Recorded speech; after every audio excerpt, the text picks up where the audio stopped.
I was standing barefoot in the snow when I realized something was very wrong with my life, and not just that night. Not just the cold. Not just the locked door behind me. It was the fact that nothing about that moment felt new. It was Christmas Eve.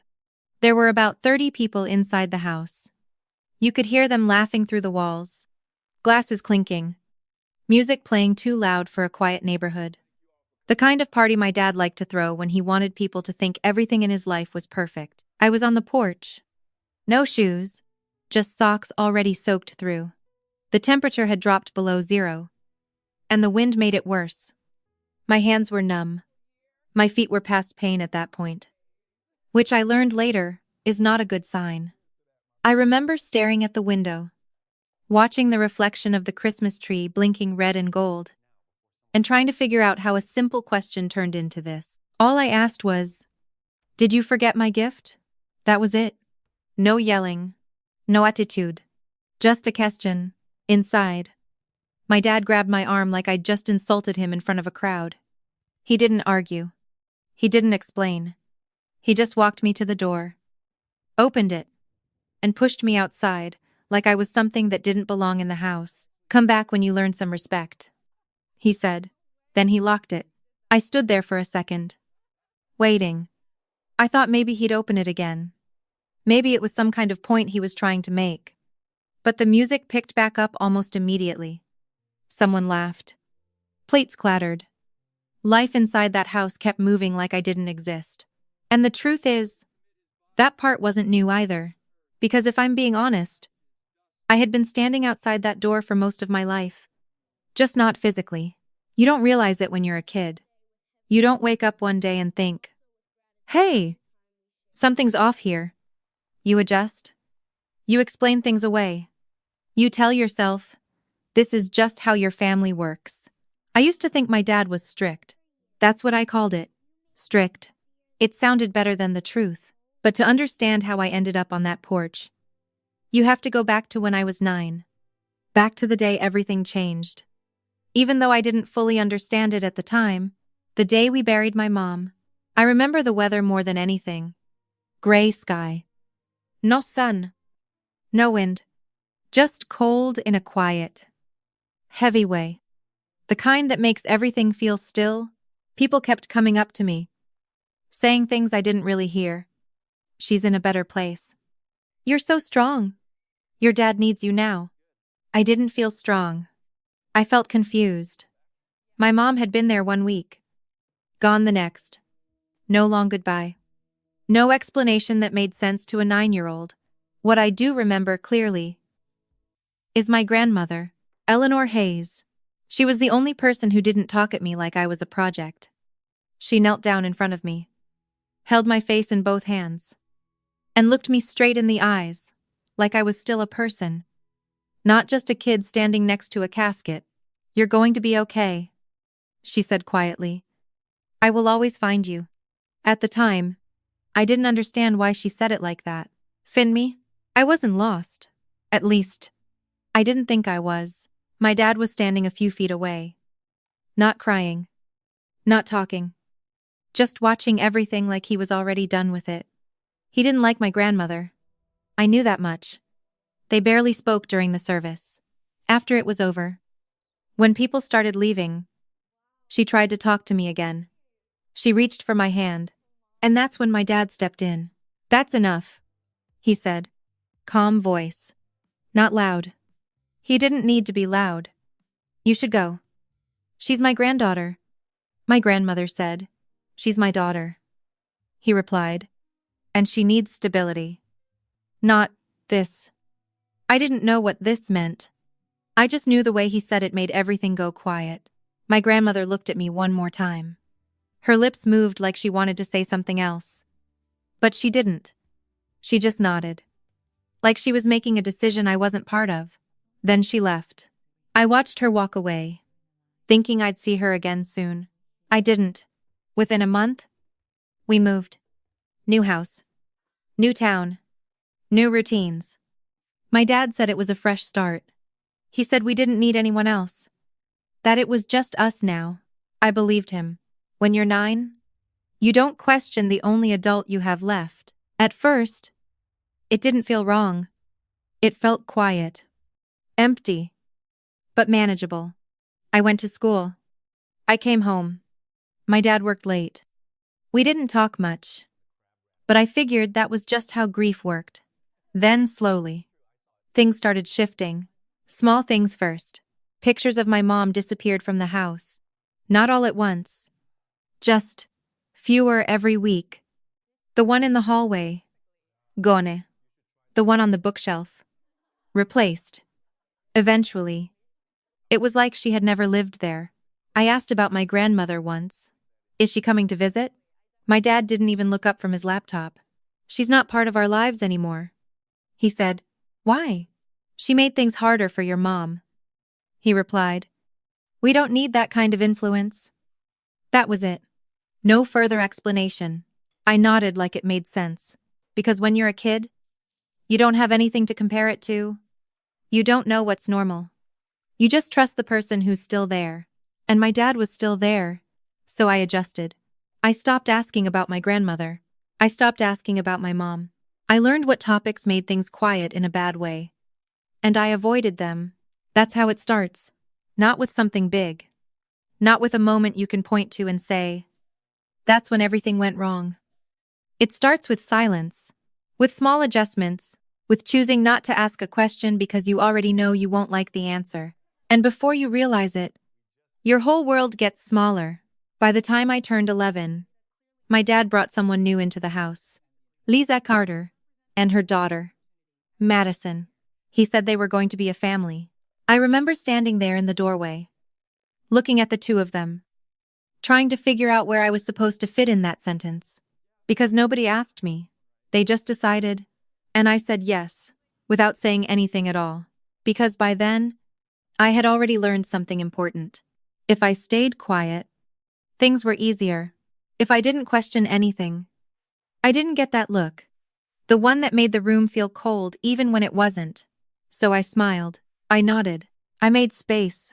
And I didn't realize it at the time. But that was the moment I stopped being part of the family and started becoming something else. Something useful. Something quiet. Something that knew better than to ask for anything, including a Christmas gift. I remember the exact moment I realized I didn't have a room anymore. It wasn't a big announcement. No family meeting. No explanation that made sense. It happened on a Tuesday afternoon. The kind of normal day that doesn't warn you it's about to change something permanent. I came home from school, dropped my backpack by the stairs like I always did, and went upstairs to my room. Or what I thought was still my room. The door was open. That was the first thing. The second thing was that none of my stuff was where I left it. My bed was made differently. My blanket was gone. The window seat, my mom helped build with my dad, was covered in new pillows I had never seen before. Pink. Decorative. Untouched. And standing in the middle of the room, like she already owned it, was Madison. She looked at me like I had walked into the wrong place. Oh, she said. Not moving. Didn't anyone tell you? Tell me what? Before I could even ask, Lisa appeared behind her, smiling like this was all completely reasonable. Sweetie, she said, stepping into the room. We moved your things downstairs. Madison needs more light for her skin. I blinked. I looked at Madison. She had a tan. A better one than anyone I knew. What skin condition? I asked. Lisa's smile tightened just a little. Not enough for anyone else to notice. But I did. It's not something you'd understand, she said. Go take a look at your new space. I think you'll like it. I didn't. The basement wasn't a room.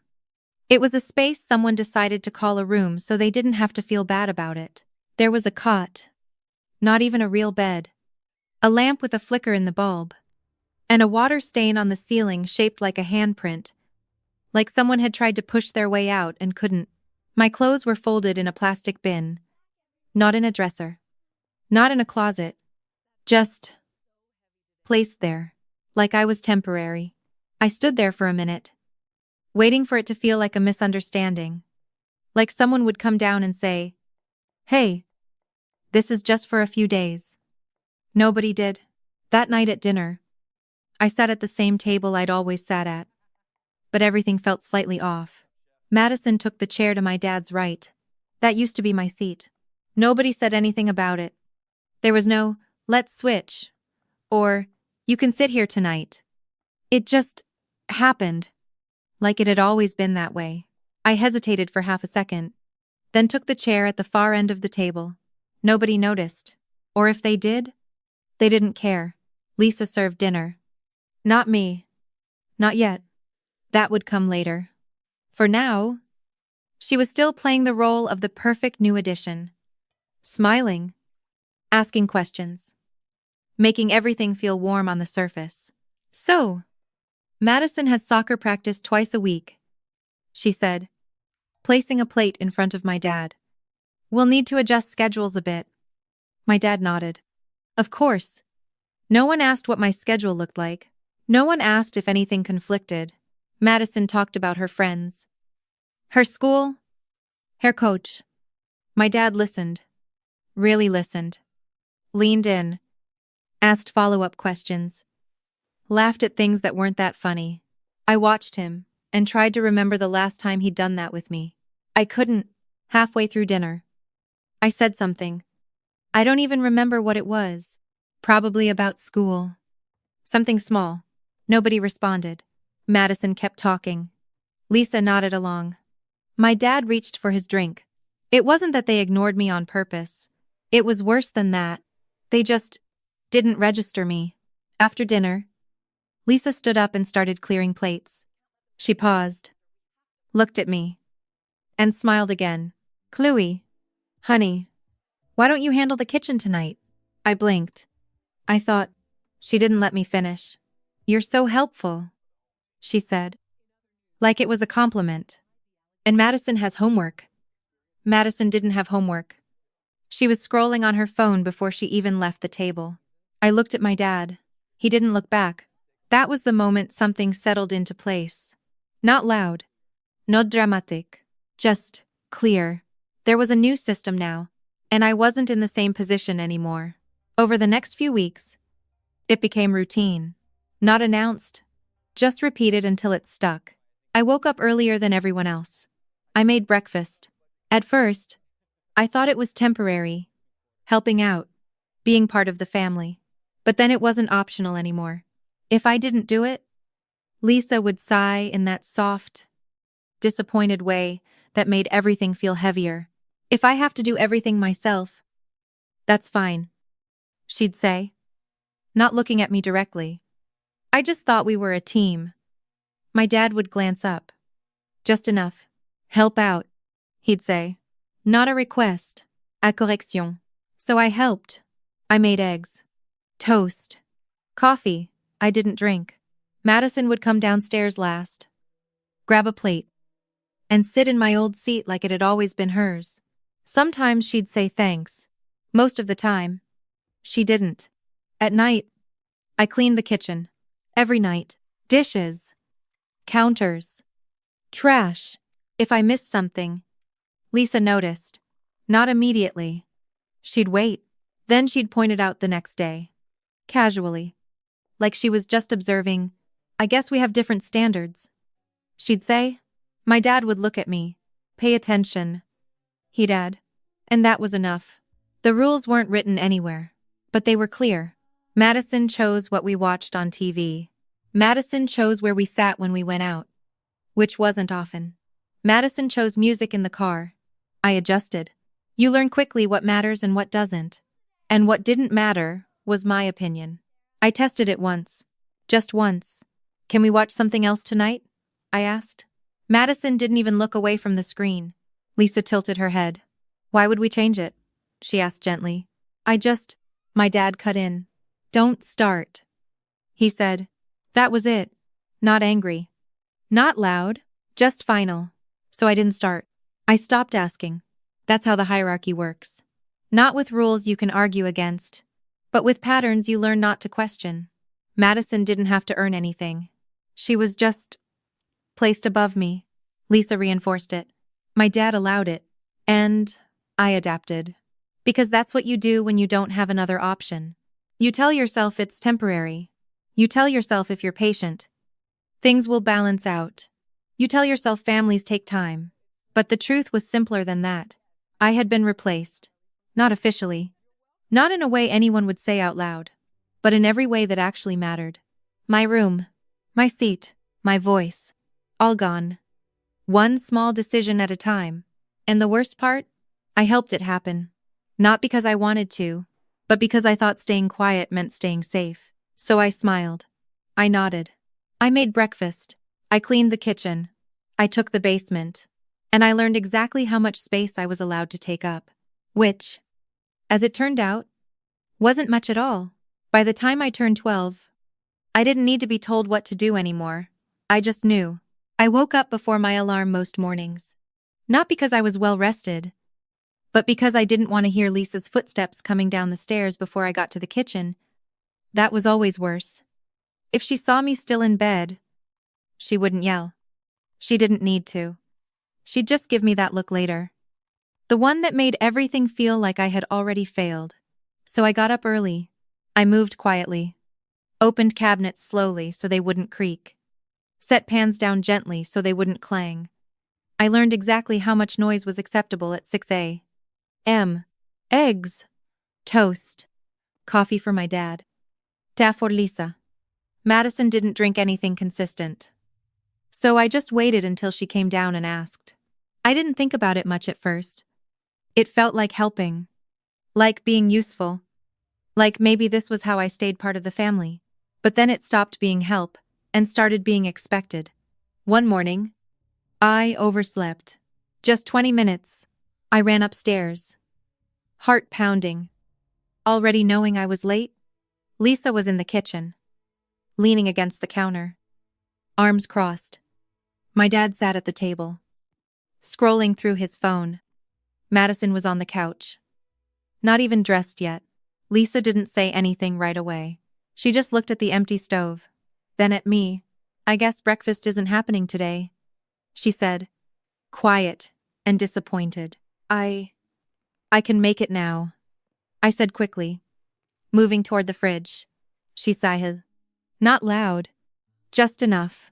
It's fine, she replied. We'll just figure it out. My dad didn't look up.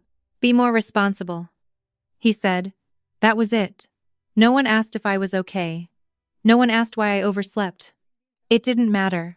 I had one job. I didn't do it. That was the whole story. I made breakfast anyway. Faster than usual. Hands shaking a little. I placed the plates in front of them like I always did. No one thanked me. That became normal. I cooked. I cleaned. I stayed out of the way. After school, I went straight to the kitchen. Backpack down. Sleeves rolled up. I didn't wait to be told anymore. If I started before Lisa said anything, the evening went smoother. That's how I measured success. Not getting in trouble. Not making anyone sigh. Dinner had to be ready at a certain time. Not officially, but I knew the window. Too early. And it got cold. Too late. And Lisa would glance at the clock in that subtle way that said everything without saying anything. Madison would sit at the table, scrolling through her phone while I finished cooking. Sometimes she'd ask, "Is it ready yet?" Not, "Do you need help?" Just, "Is it ready?" And I'd say, "Almost," even if it wasn't. Because almost sounded better than no. At dinner, Lisa would take credit without saying she was taking credit. "This turned out nice," she'd say, tasting the food. I showed Chloe how to season it properly. She didn't, but my dad would nod. Like that made sense. "Good," he'd say. "She needs to learn."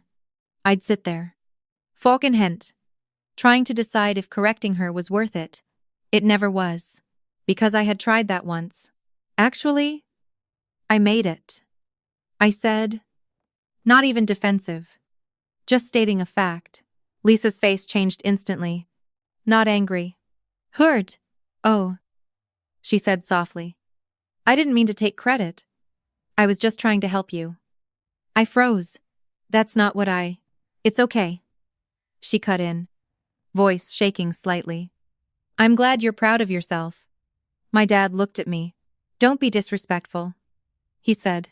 I stared at my plate. I'm sorry, I muttered, and that was how it worked. Every time. It didn't matter what actually happened. It mattered how it looked. And Lisa always made it look like she was trying. And I was the problem. If I asked for less work, I was ungrateful. If I pointed something out, I was disrespectful. If I stayed quiet, everything stayed calm. So I stayed quiet. But the routine kept growing. Dishes every night. Laundry on weekends. Cleaning the bathrooms. Taking out the trash before it was full so no one had to ask. I learned to anticipate things. If the fridge was getting low, I made a list. If guests were coming, I started cleaning before anyone said anything. Lisa would walk through the house, inspecting without making it obvious. You missed a spot, she'd say, running her finger along a shelf. I'd nod. I'll fix it. My dad would add.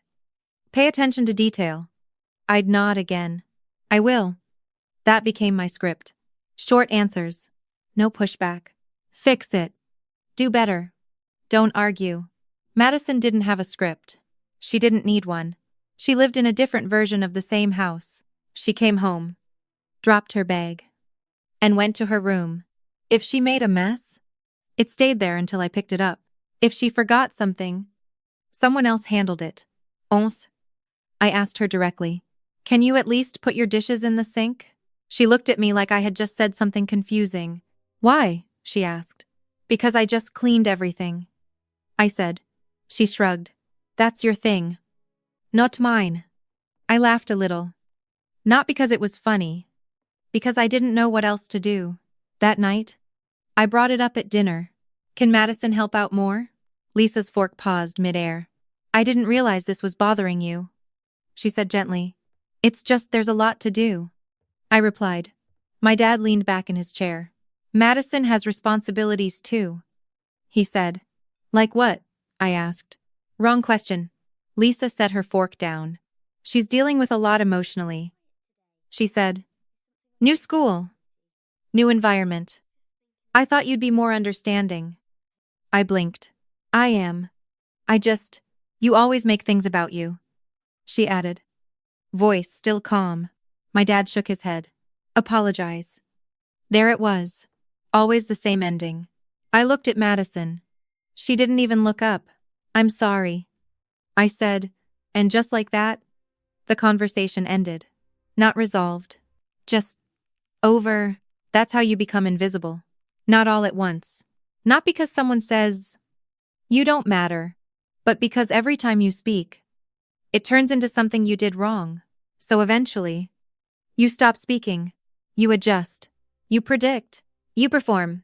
And if you do it well enough, the house stays quiet. People stay comfortable. No one sighs. No one looks disappointed. And for a while, you convince yourself that's enough. That keeping the peace is the same as being loved. It's not, but I didn't know that yet. All I knew was that as long as I kept everything running, I could stay. And staying felt safer than anything else I could imagine. I didn't know anything was being hidden from me. I just knew something didn't add up. It wasn't one big moment. It was small things that didn't fit together no matter how I tried to explain them. Like birthdays. Every year. My birthday looked exactly the same. Lisa would bake a cake. Nothing fancy. Just enough to check the box. My dad would hand me a card. Always last minute. Always unsigned until right before dinner. Madison would sit there, scrolling on her phone. Occasionally saying, "Happy birthday," without looking up. That was it. No surprises. No extra gifts. No calls from extended family. No visits. I told myself that was normal. We didn't really have relatives around. My dad had said that years ago. We kept things simple. That was the story. But once in a while, something slipped through the cracks. The first time I noticed it, I was maybe 13. I came home from school and saw a package sitting by the front door. Brown box. My name on it. Not printed. Handwritten. I froze for a second. Nobody sent me anything. That wasn't a thing in my life. I walked closer. Crouched down. And read it again, just to make sure. Chloe Bennett. My name. Spelled correctly. I reached for it. Don't touch that. My dad's voice came from behind me. Calm. Too calm. I pulled my hand back like I'd done something wrong. What is it? I asked.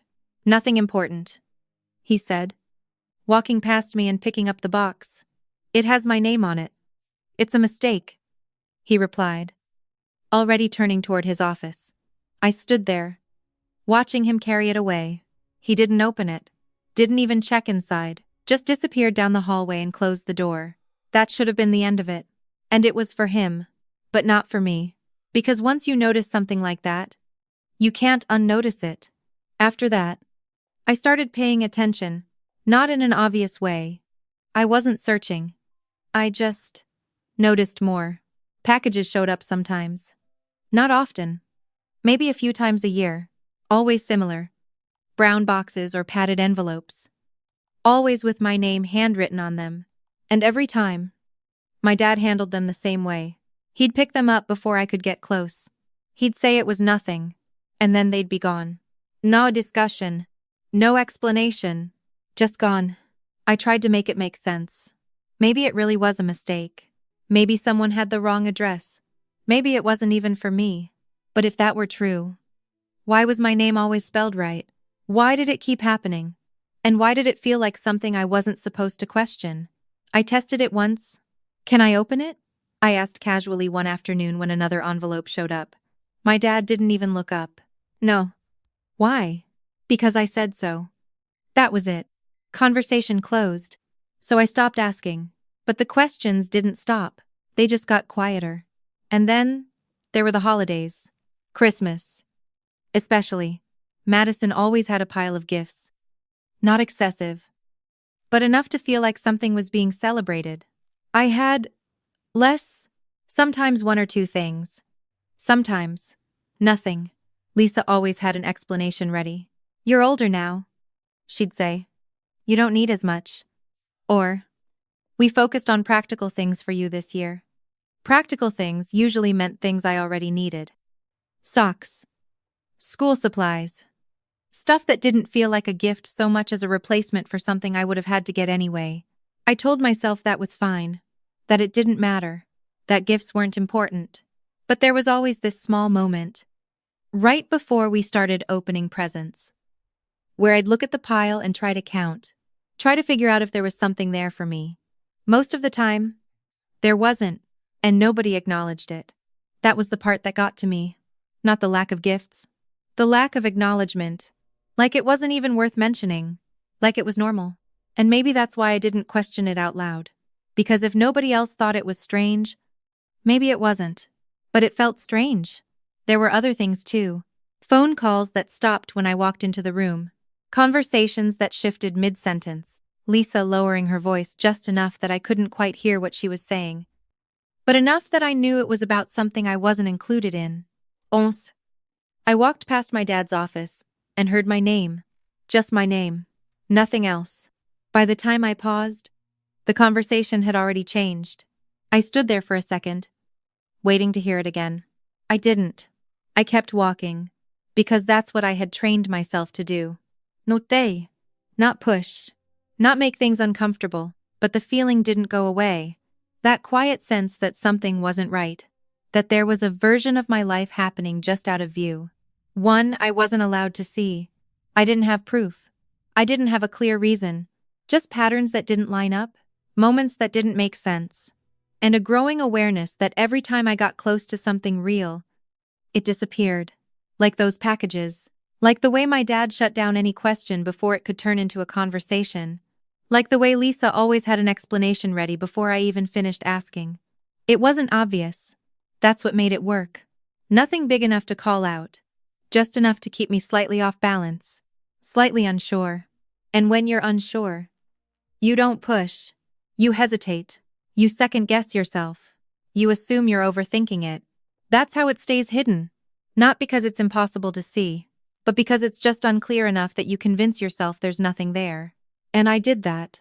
For years, I convinced myself I was imagining things, that I was reading too much into it, that if there was something important, someone would tell me. Because why wouldn't they? Why would anyone go out of their way to hide something from me? That didn't make sense. So I let it go. Again and again.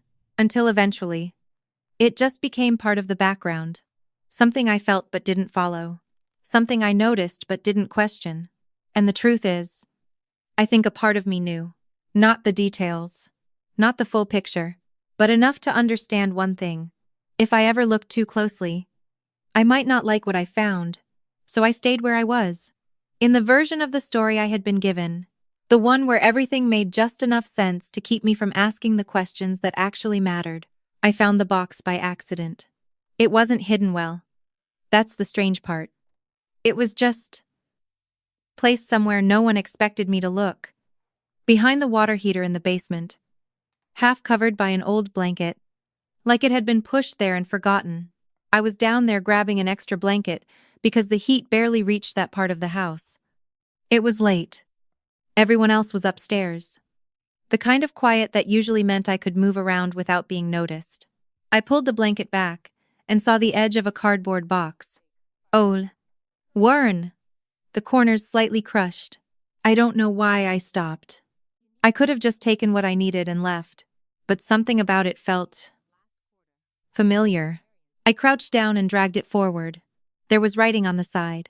Faded, but still clear enough. Sarah. Personal. My mom's name. I didn't think. I just opened it. Inside. Everything smelled like time. Not bad.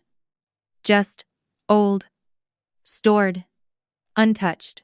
A silk scarf. Still folded carefully. A small perfume bottle. Half used. I twisted the cap and caught a faint scent. Soft. Floral. I didn't remember the smell exactly, but my body reacted like it should. And then there was a photograph. 2 women standing close together. Smiling like they actually meant it. My mom young. Relaxed, in a way I had never seen her. And next to her, an older woman in a navy dress. Arm around her waist. On the back, written in blue ink. Margaret and Sarah. Mom's 60th. Mom. The word hit differently, because my dad had told me my grandmother died before I was born. Heart attack. Quick. Nothing to talk about. But the woman in the photo didn't look gone. She looked present. Alive. Connected. And the date printed in the corner? 2 years before I was born, which meant my grandmother had been alive. Recently alive. Close enough that my mom was celebrating her birthday. I sat there for a while. Just holding the photo. Trying to fit it into the version of the story I'd been given. It didn't fit. Not even close. That was the first crack. Not loud. Not dramatic. Just something that didn't line up anymore. I put everything back exactly how I found it. Same position. Same angle. Like if I didn't disturb it too much, it wouldn't disappear. Then I went upstairs and acted like nothing happened. Because I didn't know what to do with it yet. For a few weeks, I said nothing, but I thought about it.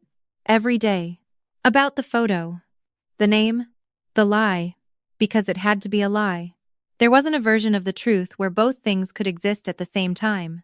Either my grandmother had died before I was born, or my dad had told me that, so I wouldn't look for her. And I didn't know which one was worse. I almost searched the name online. Eleanor Hayes. I typed it into my phone once. Late at night. Then I remembered, my dad checked my browser history every Sunday. Not sometimes. Every Sunday.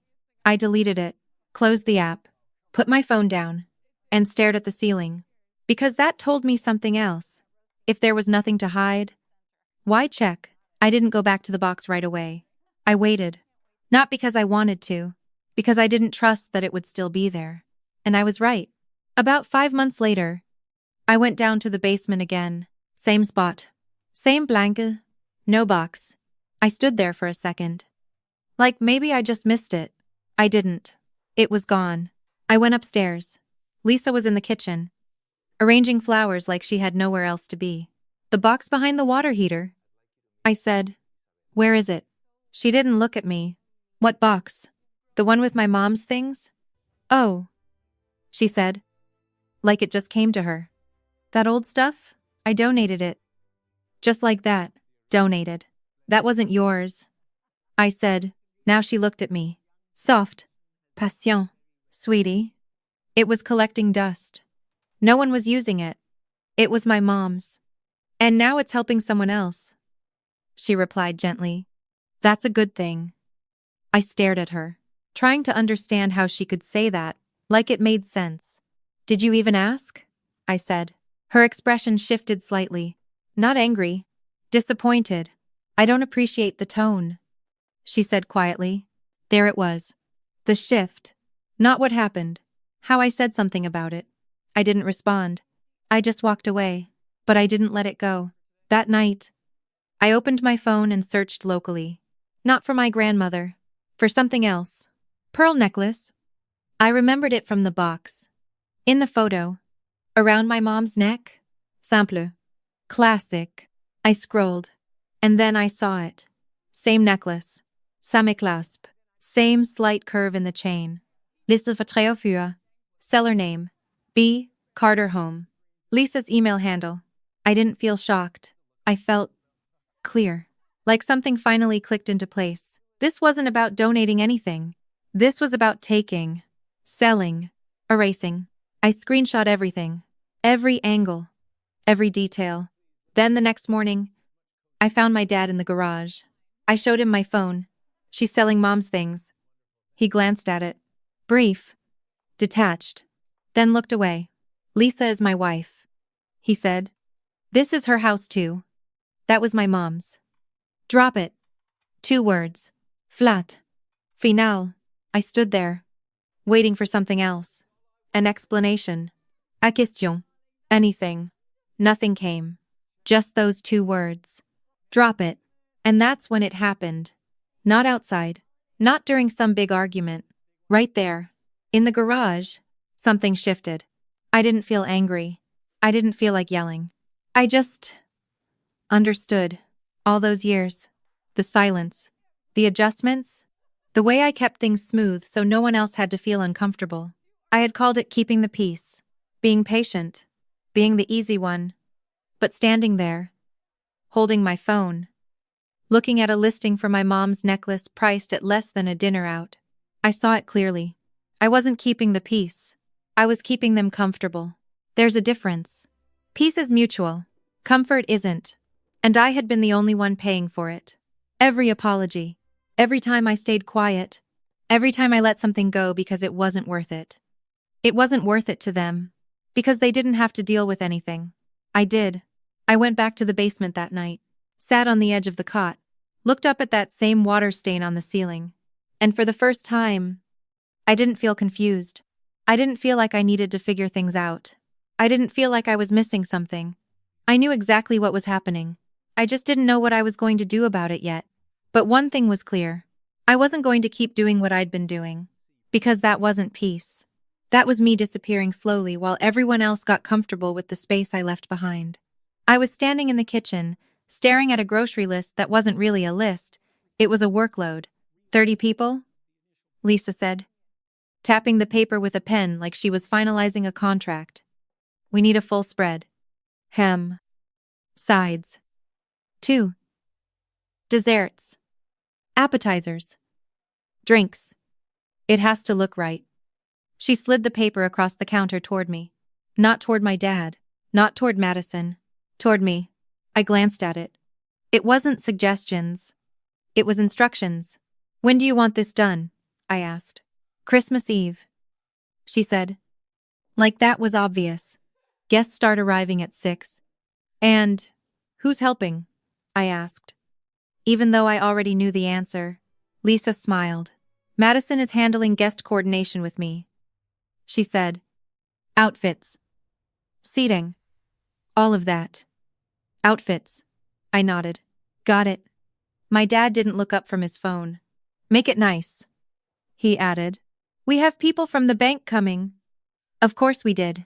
This wasn't just a family dinner. It was a performance. And I was in charge of everything that made it look effortless. The next 3 days blurred together. I woke up earlier than usual. Grocery store runs before school. After school. Sometimes both. Carrying bags through the side door so I wouldn't track snow into the main entrance. I started prepping immediately. Brining the ham. Chopping vegetables. Measuring ingredients like I was being graded on it. Lisa would pass through the kitchen occasionally, just enough to be seen, make sure the table settings match. She'd say, "No mismatched plates? Don't overcook the casserole. It looks sloppy. Presentation matters." She never stayed long enough to actually help, just long enough to correct. Madison didn't come into the kitchen at all.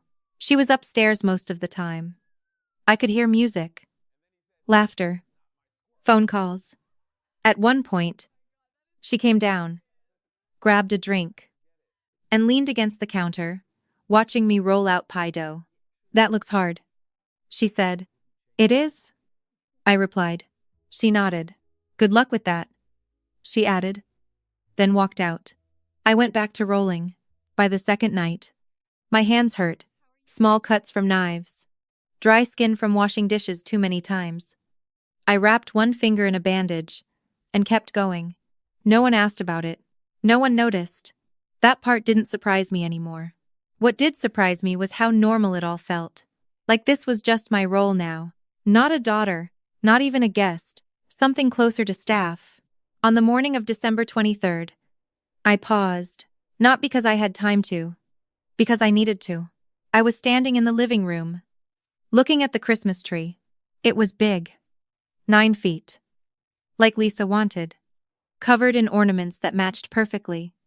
Gold, silver, nothing out of place. Underneath, there was a pile of gifts, neatly wrapped, color coordinated, stacked like they were part of the decoration. I stepped closer, counted them. 32. I picked up one, checked the tag. Madison. Another one. Lisa. Another. Danielle. I kept going. Same names. Over and over. I slowed down. Checked again. Maybe I missed one. Maybe mine was just tucked somewhere. I moved a few boxes carefully. Nothing. Not a single one had my name on it. I stood there for a second longer than I should have. Not shocked, just confirming.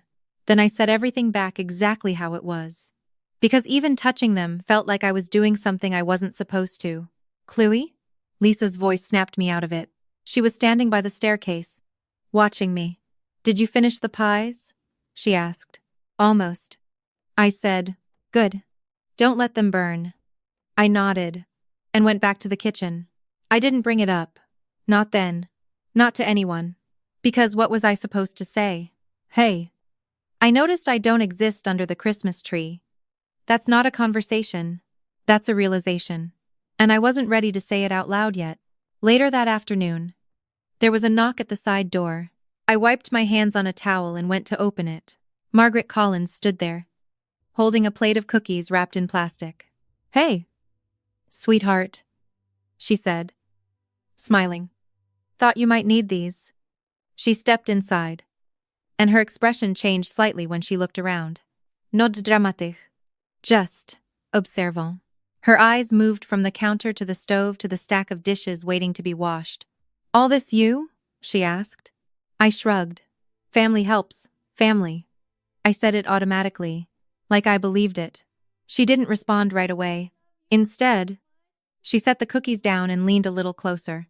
"Come here for a second," she said quietly. I followed her out to the back porch. Cold air hit my face. But it felt different out there. Cleaner. She crossed her arms, studying me. "You okay?" she asked. "Yeah," I said. "Too fast." She nodded slowly. "Funny thing," she said, glancing toward the street. "Yesterday, there was a car parked out front. Black, tinted windows. Didn't look lost." I frowned. "Okay." "It sat there for a while," she continued. "Like someone was waiting." "For what?" "For someone," she said, looking at me again. "You." I let out a small laugh. "That doesn't make sense." "Maybe," she replied. Then she hesitated. "Just for a second. You look just like your mom," she added. My throat tightened. "I don't really remember her," I said. Margaret's expression softened. "She had a presence," she said. "And her mother? That woman was something else?" I froze. "My dad said she died." I said. Margaret didn't react immediately. She just watched me, carefully. Then the back door opened. "Margaret." My dad called out, tone friendly but sharp underneath. "Thanks for the cookies." She straightened. "Of course," she said. Then looked at me one more time. "Stay warm." "Okay," she added. Then she left. I stood there for a second longer. Cold air. Quiet street. That sentence replaying in my head. Her mother was something else. Was. Not in the way people talk about someone who's gone. In the way people talk about someone who still exists. I went back inside. Back to the kitchen. Back to the routine. I finished the pies. Checked the ham. Set the table exactly how Lisa wanted it. Everything looked perfect. Exactly how it was supposed to. But something had shifted. Not loud. Not obvious. Just there. Between the gifts with no name. The neighbor who knew more than she said. The feeling that I was working for a night I wasn't even part of. And for the first time, I didn't just feel invisible. I felt like I was being replaced in real time. And nobody expected me to notice. I wiped my hands on a towel and stood in the kitchen doorway, watching the room fill up like it had nothing to do with me. Coats piled onto the guest bed upstairs. Laughter carried down the hallway. Glasses clinked before the first drink was even finished. The tree lights blinked in steady patterns. Red. Gold. Red again like a metronome, for a night that was already in motion. By 6, the house was full. People from the bank. Neighbors. A couple of relatives I barely recognized. Everyone dressed like they had somewhere better to be after this. But chose to come here anyway. I stayed in the kitchen. That wasn't a rule. No one said, "Stay back." It was just understood. I plated appetizers. Refreshed trays. Checked the oven every few minutes. Kept everything moving, so nothing stalled out. From the living room, I heard my dad's voice rise above the rest. "And this is Madison," he said. "She's been such a blessing to this family." I paused for a second. Not because of what he said, because of how he said it. Like there was no space for anything else. I stepped closer to the doorway and looked out. Madison stood by the tree in a red dress, smiling like she knew exactly where to stand. Lisa beside her, hand resting lightly on her arm. Proud, without trying too hard. Someone asked a question. "Do you have other kids?" My dad waved a hand toward the kitchen. "Oh, Chloe's helping out," he said. "She likes to stay busy." Likes. I looked down at the tray in my hands, then back at the room. No one came to check. No one asked if I wanted to sit down. No one even looked toward the kitchen long enough to notice. I wasn't just helping out. I set the tray down, untied my apron, left it on the counter. I didn't make a big deal out of it. I just went upstairs, changed into the only sweater I owned that didn't have a stain on it, and came back down. When I walked into the dining room, no one stopped me. That was the strange part. All that work? All that presence in the background, and when I stepped into the frame, it didn't disrupt anything. I pulled out a chair at the end of the table. There wasn't a place card for me. I didn't expect one. I just sat down. Dinner moved like it always does in groups that size. Conversations overlapping. People passing dishes without really looking at who they were handing them to. I ate quietly. Not rushed. Not slow. Just there. Every now and then, someone would glance at me, like they were trying to place who I was. I didn't help them. I didn't introduce myself. I didn't explain. After dinner, people drifted back into the living room. And then it started. The gifts. Lisa handed the first one to Madison. Paper tore. Laughter followed. Another one. Then another. Each one called out clearly. Madison. Danielle. Lisa. Names carried across the room, each one landing exactly where it was supposed to. I stood near the edge of the space, arms crossed loosely, watching, not expecting much. Just waiting. The pile under the tree got smaller, one box at a time. Wrapping paper gathered at people's feet. Voices rose and fell with each reveal. I counted without meaning to. 10 gifts left. 5, 3, 1. Then none. The last piece of paper crinkled to the floor. Someone laughed about saving the ribbons. And that was it. No one said anything. No one looked around like something was missing. It was just over. I waited a few seconds. Maybe someone forgot. Maybe there was one more. There wasn't. So I spoke. Not loud. Not sharp. Just clear enough to be heard. Dad. I said. Is there one for me? The room didn't go silent all at once. It happened in layers. The conversation closest to me stopped first. Then the next. Until the whole space held still. Lisa reacted before anyone else. Her hand went to her chest. Chloe. This isn't the time. She said. Voice soft. Already shaking. I'm just asking. I replied. My dad set his glass down. We talked about this. He said. No. We didn't. He stood up. Slow. Deliberate. Come here. He said. I didn't move. Why? I asked. That was enough. He crossed the room in a few steps, grabbed my arm, and pulled me toward the front door. Not violently, but not gently either. Just firm, like I wasn't making a choice anymore. My heels dragged slightly on the floor. No one stopped him. No one said anything. The door opened. Cold air hit instantly. Sharp. Immediate. I didn't have time to react. He pushed me forward. I stumbled onto the porch. My socks soaked through in seconds. You want to talk back? He said. Do it outside. The door shut. The lock clicked. And just like that, I was out. I stood there for a second, staring at the door, waiting. Not for long, just enough to confirm. It didn't open. Inside. The music came back. Laughter followed. Like nothing had happened. I looked down at my feet. Snow clung to the fabric of my socks, already turning them heavy.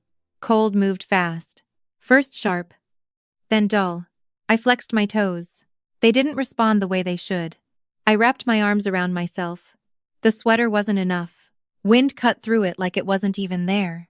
I stepped closer to the window, pressed my hand against the glass. Inside, my dad had already gone back to the table. Lisa sat beside him, dabbing at her eyes. Madison stood near the tree, holding her phone. She looked up, saw me, smiled. Not big, just enough. Then she lifted her hand. A small wave, the kind you give someone you don't really know. And then she reached over and closed the curtain. I stood there, staring at the fabric where the light used to be. The cold settled in deeper. Not dramatic, not immediate, just steady. My fingers stiffened. My jaw tightened without me meaning to. I crouched slightly, trying to stay balanced, as the feeling in my feet faded. I didn't knock. I didn't yell. I didn't ask to be let back in, because standing there, outside that door, I understood something in a way I hadn't before. This wasn't a moment. This was a decision.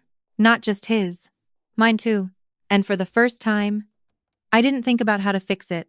I thought about what it meant that I couldn't. I don't know how long I stood there before I heard the engine. At first, it didn't register. Just another car passing through the neighborhood. But then the headlights slowed, turned, and settled right in front of the house. Long, black, quiet in a way expensive things usually are. A limousine, on my street, on Christmas Eve. I stayed where I was, arms wrapped around myself, watching it through the thin layer of snow building on my sleeves. The driver stepped out first. Dark coat, calm movements, like he'd done this 1,000 times. Then the back door opened. A man got out mid-50s maybe, holding a leather briefcase. He looked at the house, then at me, like he was confirming something. And then she stepped out, slow, steady, no hesitation. White coat, silver hair pulled back. Not fragile, not unsure, just deliberate. She saw me. Everything else stopped. She crossed the yard in a straight line, snow crunching under her shoes, not even looking at the porch steps as she climbed them. She didn't ask a question. She didn't look confused. She just looked at me, up close. Her eyes changed, sharp to something else, something heavier. She reached out, both hands, and cupped my face. Her hands were warm, too warm compared to everything else. And then she said it. Little star.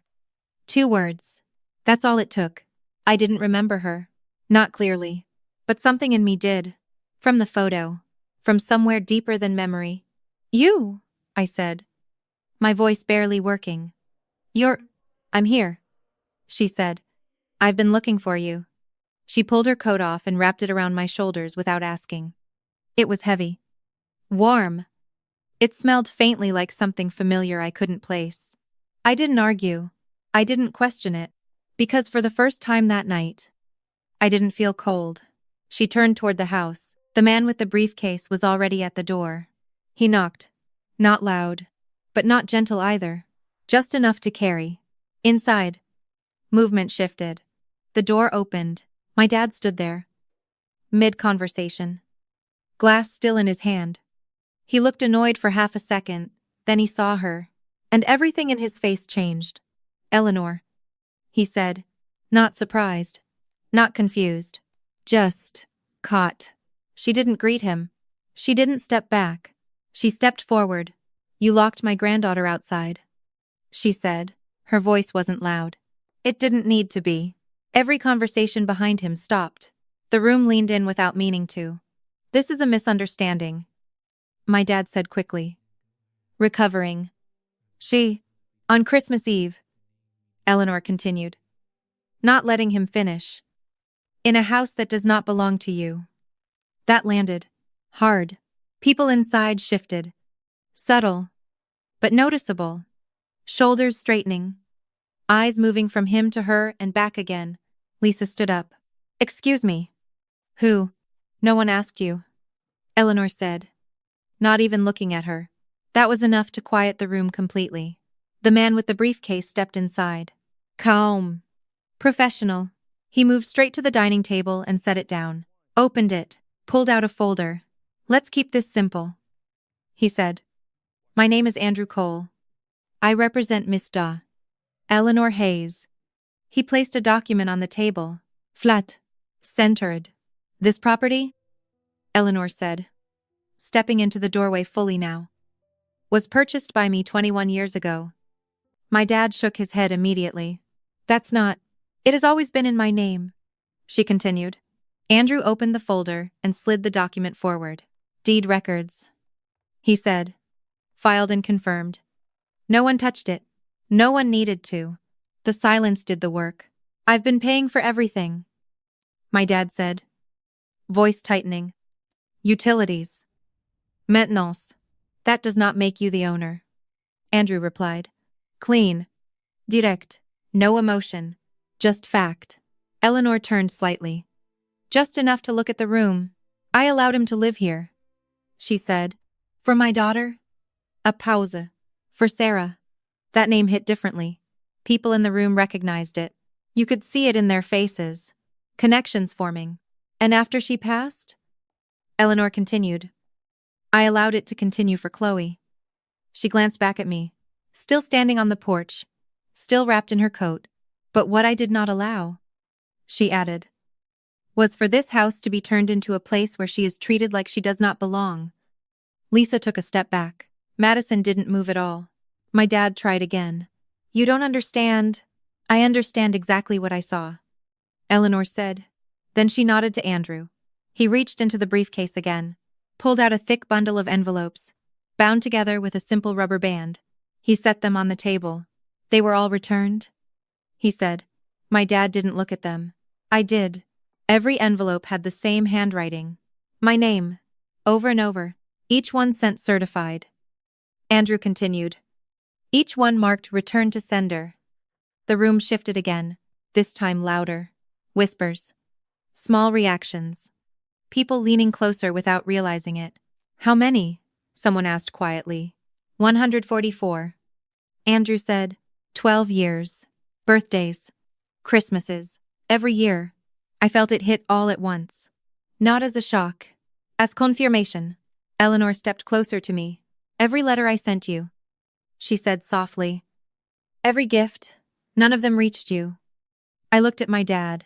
He didn't deny it. Didn't explain it. Just stood there. Silent. That told me everything.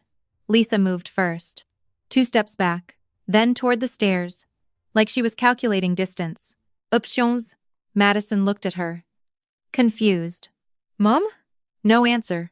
The room didn't feel the same anymore. It wasn't a party. It was something else. Something exposed. People started pulling away, not physically, but emotionally. You could see it. The distance forming. My dad turned toward me. Chloe, he said. Softer now. Don't let this. I didn't move. Didn't respond. Because for the first time, I didn't need him to explain anything. Everything was already on the table. Literally. The house. The letters. The truth. Eleanor held out her hand. Simple. Steady. No pressure. Just there. I looked at it for a second. Then I took it. And when I stepped inside, it wasn't to join the room. It was to walk through it.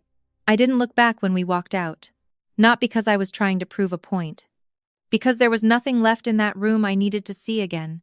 The car door closed. And for the first time that night, everything went quiet in a different way.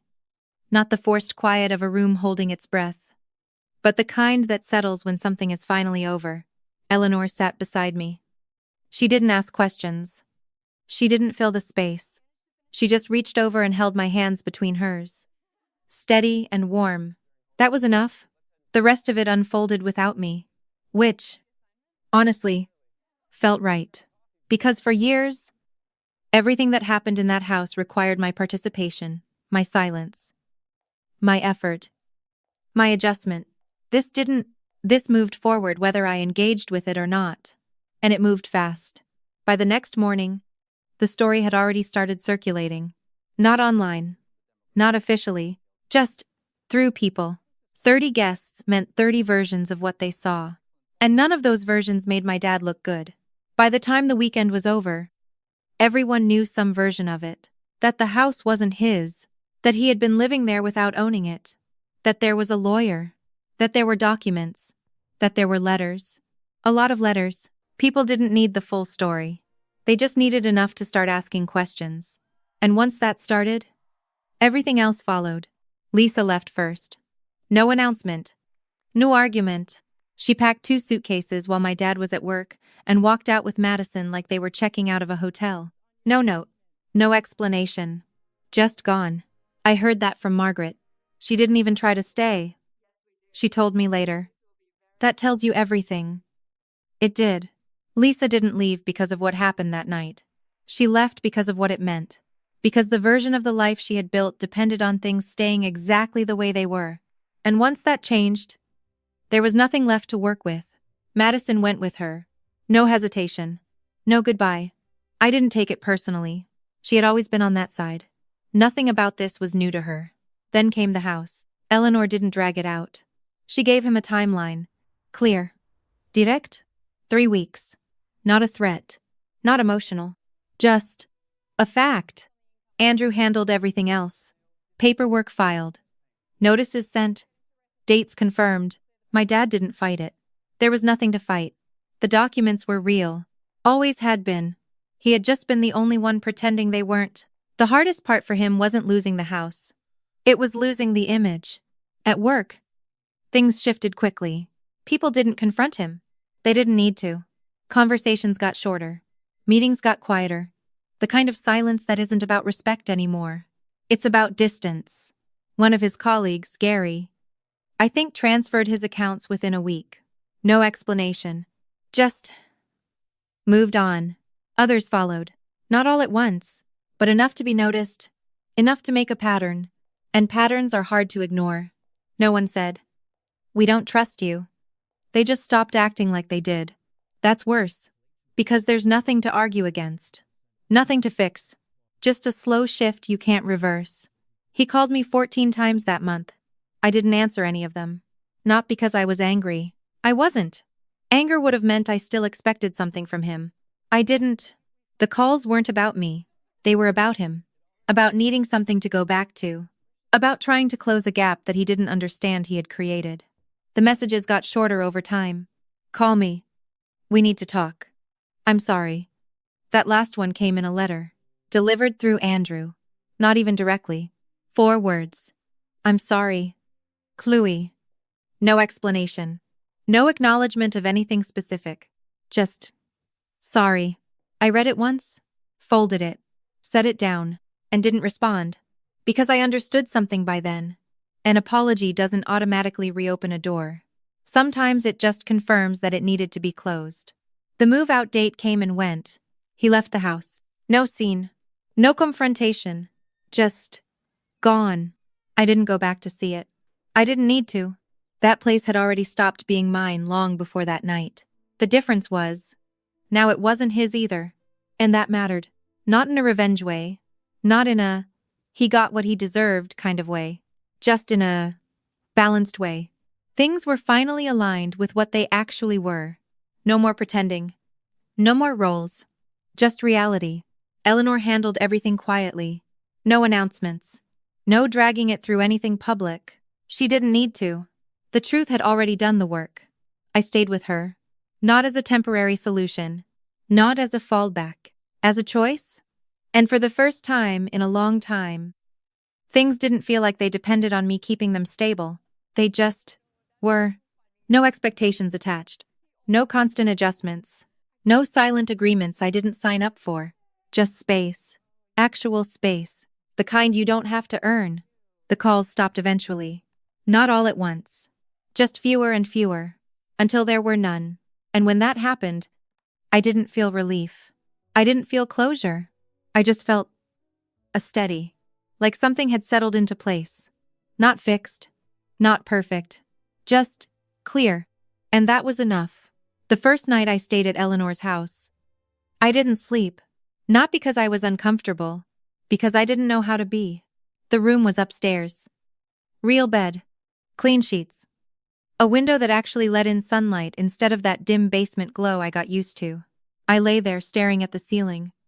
Waiting for something. A voice telling me I forgot something.